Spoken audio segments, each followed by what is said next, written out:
nghĩ hồi xưa cực lắm, bạn nghĩ hồi xưa thật. Đi hồi xưa phải bao cấp là đi bán thịt này giấu diêm giếm được 7 vài mấy một vào cái mẹt ấy. Thế bắt đầu còn cái thị trường đến là bắt đầu bê chạy, họ bắt là mất không. Còn đi chợ là phải cho vào làn hay cho vào cái gì ngụy trang rồi sọt sủng lai trên lai như bây giờ. Bây giờ mà cho nó nếu mà còn trẻ mình cũng nhất trả một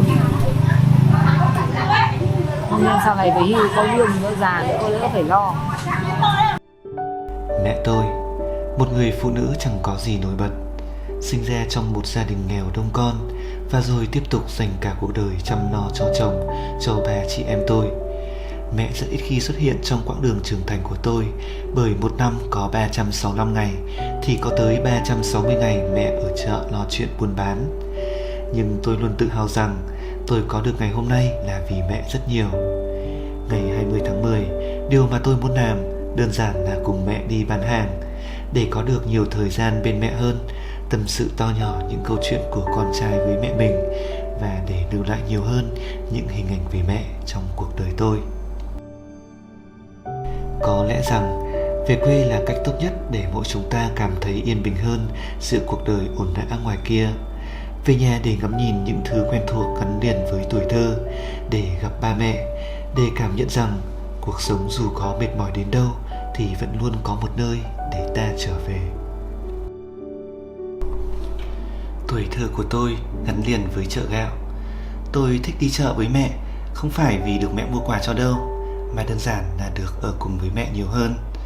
Hàng ngày mẹ bắt đầu công việc từ 3-4 giờ sáng khi mà tôi chưa thức giấc, và có khi phải tới 5-6 giờ chiều mẹ mới về. Nên nói thật, tôi lúc nào cũng thèm được ở bên mẹ. Bởi vậy mà cứ khi nào được nghỉ học, tôi lại xin ba cho ra chợ gạo chơi với mẹ. Những ngày ngồi bên mẹ bán hàng, tôi cảm nhận được rất nhiều điều diễn ra trong cuộc sống.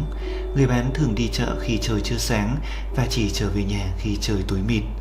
Một ngày có lẽ họ phải lao động hơn 12 tiếng. Nhìn những cô hàng rau vuốt từng tờ 500 hay 1.000 rất cẩn thận rồi cất vào ví, tôi hiểu được rằng để kiếm được tiền thực không hề dễ dàng gì cả. Điều đó giúp tôi trân trọng những gì ba mẹ mua cho và luôn có ý thức tiết kiệm từ bé. Còn nhớ khi Tết đến, có những người chỉ dám mua thịt khi trời tối muộn vì lúc ấy giá thịt sẽ hạ một chút. Họ ăn Tết với chưa đầy 1 cân thịt lợn giá rẻ. Tôi đã từng nghẹn lại khi nhìn thấy họ nâng niu túi thịt vừa mua được, cẩn thận cất vào bao tải cùng với rau củ khác. Nhìn thấy nụ cười mãn nguyện vì Tết năm nay nhà mình có thịt để ăn rồi, tôi hiểu được rằng hóa ra xung quanh mình còn rất nhiều người khó khăn. Họ dạy tôi biết trân trọng hơn những gì mình đang có và chia sẻ nhiều hơn nữa. Có lẽ nhờ những ngày đi chợ ấy đã giúp tôi trưởng thành với rất nhiều tình yêu thương cho mọi người xung quanh. Và hôm nay, ngồi cạnh mẹ, tôi sẽ không kể nhiều về những câu chuyện hay ho của tôi trên Hà Nội nữa. Tôi hỏi mẹ nhiều hơn, muốn nghe mẹ kể về chuyện của mẹ, để được sống cùng với quá khứ ấy, và dĩ nhiên để hiểu được những nỗi nhọc nhằn mà mẹ tôi đã trải qua. Lúc đi chợ, mấy hôm đi chợ thì phải ở đây nhà mình có cái xe Phượng Hoàng, gọi là Phượng Hoàng Trung Quốc, bây giờ là có giá nhưng mà xe cũ rồi, mua xe cũ bán đi, bán xe đẹp, bán cái xe đi lấy tiền để mua một cái xe đạp cũ nữa để lúc bố khỏe là hai vợ chồng đi chợ. Hai cái xe thầu phải xích lô, xe để cũ như xe bây giờ có mà nó rất dịnh trái thân luôn. Nếu mình quay lại cái thời bây giờ thì cũng thật cái khổ rất là khổ. Bố còn thì một sống hai chết thì chắc mình đã phản hồi nghĩ gì ai nghĩ gì sống. Lúc bố con ra viện về nhà còn đúng có 100.000 thì bắt đầu ngày hôm sau họ alo đổi tiền 100.000 thì được 10.000. Thế bây giờ mà được chọn nghề, mẹ có chọn cái nghề này nữa không? Ôi vất vả lắm. Một giờ ấy là mẹ mình, nhưng mà thời như bây giờ đi đời công nhân nhẹ hơn. Đỡ vất vả, đi lại buôn bán nó là miếng bữa lẩu, vất vả lắm. Sáng thức khi dậy sớm đi giờ vào nhà như hồi xưa. Tôi đi lăm vào đấy móc hàm mua ở ngoài giữa cánh đồng, điện nó có mỗi cái bật lửa. Còn lại giấu diếm rồi ngụy trang rồi khỏi máu gì. Có một ước mơ mà tôi luôn mong muốn được thực hiện, đó là cùng với mẹ đi sắm Tết vào ngày 30 tháng Chạp. Tôi sẽ đi sau mẹ, cầm theo chiếc làn nhựa, cùng mẹ sắm sửa món này món kia cho những ngày Tết đang đến. Có thể mọi người không biết, cứ đến gần Tết là tôi luôn sắp xếp công việc để về nhà trước 27 Tết. Tôi sẽ cùng mẹ đi chợ bán thịt từ sáng sớm.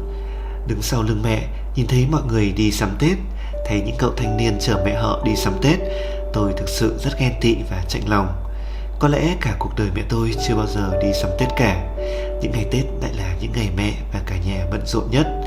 Tôi nói với mẹ: mẹ ơi, hay sang năm con biếu mẹ nhiều tiền hơn một chút xíu. Ngày 30 mẹ nghỉ ở nhà với con, hai mẹ con mình sẽ đi chợ sắm Tết như người ta nhé. Mẹ nhìn tôi, cười rồi nói: cái nghề nhà mình nó vậy. Ngày 30 là ngày mẹ bán được nhiều nhất, nghỉ sao được con. Giờ mẹ còn khỏe, mẹ tranh thủ bán hàng. Khi mẹ già thì mẹ sẽ ở nhà để đi cùng con sắm Tết. Mẹ là vậy đó. Có lẽ vì tuổi thơ của mẹ quá khổ cực, nên giờ mẹ lúc nào cũng muốn vun vén cho gia đình tôi được đủ đầy hơn. Trở về nhà, đơn giản là được gặp ba mẹ, là cùng ba nấu một bữa cơm để cả nhà cùng ăn. Nhiều đó thôi cũng đủ để tôi hiểu rằng cuộc đời tôi luôn luôn là một phần rất quan trọng trong câu chuyện của mẹ. Tôi càng ý thức được rằng mình phải sống tốt, sống vui vẻ và hạnh phúc. Như vậy, mẹ sẽ yên tâm hơn về đứa con trai của mình khi không ở bên cạnh nó. Mẹ à, mẹ yên tâm nhé, con chắc chắn sẽ sống tốt mà.